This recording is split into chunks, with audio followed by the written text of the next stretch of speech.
আর রাজনীতিতে কিছু পরিত্যক্ত মানুষ আছে, তারা আবার অনেক দল করেন, অনেক দল করেছে। মাহমুদুর রহমান মান্না ভাইয়ের একটা বক্তব্য আমি গতকাল পত্রিকায় পড়লাম, পরশুদিন রাত্রে টেলিভিশনে শুনলাম। মান্না ভাই মাশাআল্লাহ এ পর্যন্ত 7টি দল বদল করেছেন, মাত্র 7টি দল বদল করেছেন। এখন কি গণতন্ত্র মঞ্চ, এখান থেকে কখন পালিয়ে যায় সেটি বলা যায় না। আসলে ওই ব্যাং আছে না, ব্যাং কিন্তু ছোট, ব্যাঙের আওয়াজ অনেক বড়। রাজনীতিতেও কিছু ব্যাং আছে, আর রাজনীতিতে কিছু পরিত্যক্ত মানুষ আছে যারা সব দল করে, ঘুরে ঘুরে দল করে, আর ব্যাঙের মতো আওয়াজ করে। দল ছোট, যখন সমাবেশ করে তাদের মানুষ থাকে 20 জন 30 জন, সাংবাদিক থাকে 50 জন, এড়িয়ে তাদের সমাবেশ হয়, কিন্তু গলা অনেক বড়।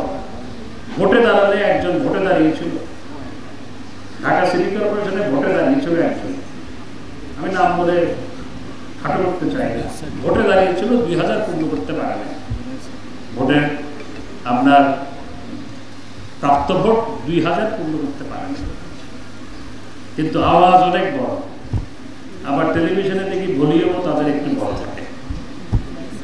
তো তারা যেভাবে কথাগুলো বলছে, আমি গত পরশুদিন দেখলাম সরকারের নাকি একদম ভিত নাই, সরকারের ভিত নাই বুঝে পরপর 4 বার আমরা রাষ্ট্র ক্ষমতায়।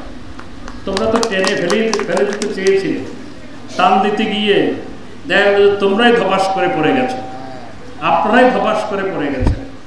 এখন কোমর যে ভেঙে গেছে সেটা একটু আস্তে আস্তে দাঁড়ানোর চেষ্টা করছে। 28শে অক্টোবর গত বছর কার আগে কে দৌড় দেয় সেটা আমরা প্রতিযোগিতা দেখেছি নয়াপল্টনে। এখন মাহমুদুর রহমান মান্না সহ আরো কিছু দল আছে, ব্যক্তি বিশেষ আছে, যারা ঘুরে ঘুরে দল করে, নিজের দলের কোনো ভিত্তি নাই। এ পর্যন্ত জাসদ ভেঙে বাসদ ভেঙে আরেকটা, তারপরে এখন শেষ পর্যন্ত কি গণতন্ত্র মঞ্চ। এখন সেটি গণতন্ত্র মঞ্চ থেকে কখন আবার পালিয়ে যায় সেটি বলা যায় না। এরা রাজনীতিতে তারা পরিত্যক্ত ব্যক্তি বিশেষ, এদের কথার কোনো মূল্য নেই। মার্কিন যুক্তরাষ্ট্রের প্রেসিডেন্ট তিনি চিঠি লিখে বলেছেন আমাদের সম্পর্ককে নতুন উচ্চতায় নিয়ে যেতে চান।